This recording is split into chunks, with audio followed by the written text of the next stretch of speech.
အားလုံးပဲမင်္ဂလာပါရှင်အကျဒီနေ့အကျရဲ့ follower လေးတွေအတွက် reading လေးတစ်ခုဖတ်ပေးပါမယ်เนาะအဲ့ဒီ reading လေးကတော့ကိုယ့်ရဲ့တစ်ဖက်သူကကိုဘယ်လိုမျိုး message မျိုးစကားလုံးမျိုးပြောချင်နေလဲပေါ့เนาะအဲ့ဒါနဲ့ပတ်သက်ပြီးတော့ကြည့်ပေးမှာဖြစ်ပါတယ်เนาะအဲ့တော့ဟုတ်ပြီ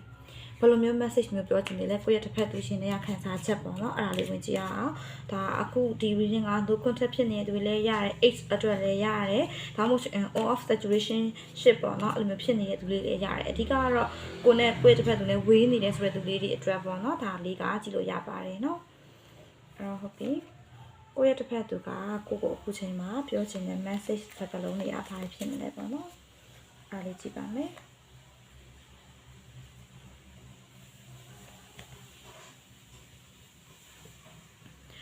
အပြင်အကျတမမြင်ရတဲ့ပေါ့နော်။ဒီကက်လေးတွေအရာကတော့ကိုယ့်ရဲ့တစ်ဖက်သူနဲ့ကိုယ်နဲ့က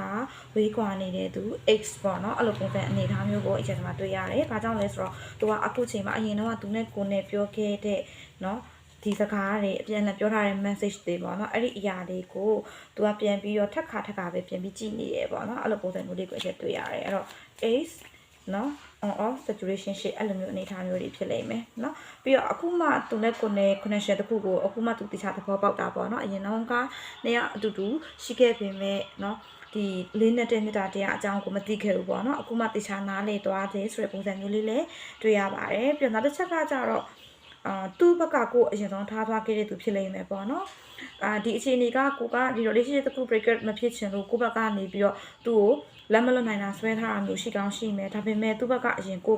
နှုတ်ဆက်သွားတယ်ဆိုတဲ့ပုံစံမျိုးပေါ့နော်အဲ့ဒါကလည်းဘာကြောင့်လဲဆိုတော့သူနဲ့ကိုနဲ့ဒီ relationship တစ်ခုမှာတိုက်မတူညီတဲ့အရာတွေ balance မညီတော့တဲ့အရာတွေကွာဟလာတဲ့အရာလေးတွေရှိလာတယ်သူ့ဘက်မှာခံစားရလာတယ်ပေါ့နော်ခံစားရလာတဲ့အချိန်မှာ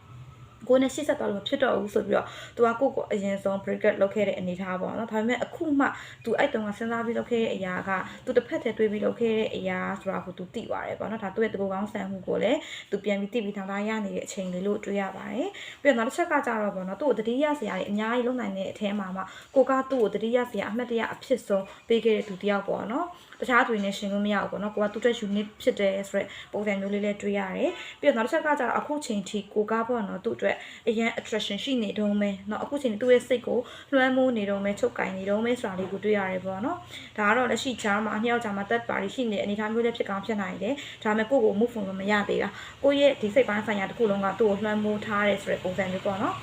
်နောက်တစ်ချက်ကကြဒီမှာ I love you unconditionally ဆိုတဲ့ကတ်ကိုတွေ့ရဖြစ်တဲ့အတွက်ကြောင့်မလို့တေချာပေါက်တစ်ဖက်သူကနော်ကိုနဲ့ပတ်သက်ပြီးချစ်ချင်းမြတ်တာတွေအများကြီးကျန်ရှိနေသေးတယ်ဆိုတာတွေ့တယ်ဒါကအဆုံးအစားမရှိတဲ့ချစ်ချင်းမြတ်တာမျိုးနဲ့သူကကိုယ်ချစ်တယ်ဆိုတဲ့ပုံစံမျိုးကိုပြောထားတာပေါ့နော်အဲ့တော့ဒါက twin flame soulmate အဲ့လိုမျိုး connection တွေပါလိမ့်မယ်အဓိက soul connection ပေါ့နော်ဟိုဘယ်လိုခေါ်မလဲဝေးဖို့အချိန်မထိုက်တန်သေးပဲနဲ့ဝေးသွားကြတာပေါ့နော် right person round time မှာသူနဲ့ကိုယ်တွေ့ခဲ့ကြတဲ့ပုံစံမျိုးလေးရှိပါတယ်နော်အဲ့တော့မြတ်တာတရားတွေဆက်ပြီးတော့ကျန်နေသေးတယ်ဆိုတဲ့ပုံစံအနေထားမျိုးလေးကိုအချက်တမှာတွေ့ရတယ်ပေါ့နော်အဲ့တော့ဒါကတစ်ဖက်သူ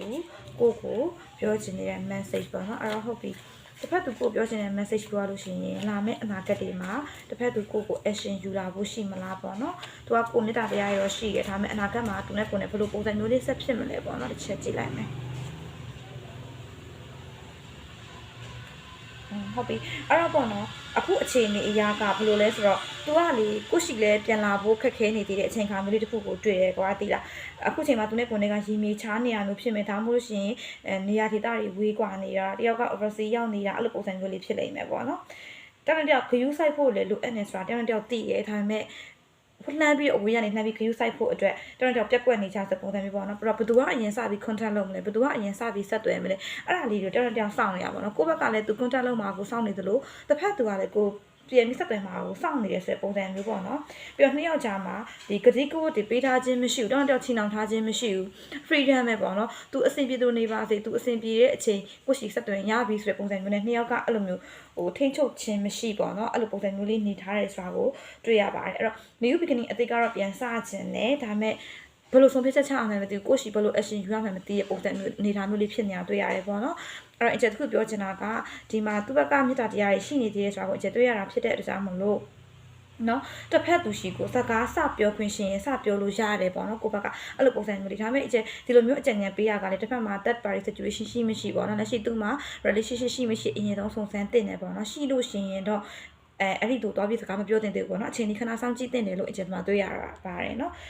အဲ့လိုမျိုးမဟုတ်ဘူးတစ်ဖက်သူဒီ single life ပဲဖြစ်တယ်နေရဆိုလို့ရှင်တော့ကိုကစကားတော့ပြောတင်တယ်ဘာဖြစ်လို့လဲဆိုတော့တစ်ဖက်သူကကိုကိုဆက်တယ်ဖို့ကြောက်နေတယ်သူကလည်းကိုကိုမြတ်တာတရားတွေရှိနေသေးရဲ့ဆိုတာမျိုးလေးပေါ့နော်အဲ့လိုမျိုးလေးကိုအကျဉ်းတွေ့ရပါတယ်ရှင်အဲ့တော့ဒါကတစ်ဖက်သူကိုကိုပြောချင်နေတဲ့ message လေးတွေကိုအကျဉ်းကြည့်ပေးထားတာဖြစ်ပါတယ်နော်အဲ့တော့နောက်ထပ်ဗီဒီယိုမှာထပ်တွေ့ပါမယ်ကျေးဇူးအများကြီးတင်ပါတယ်နော်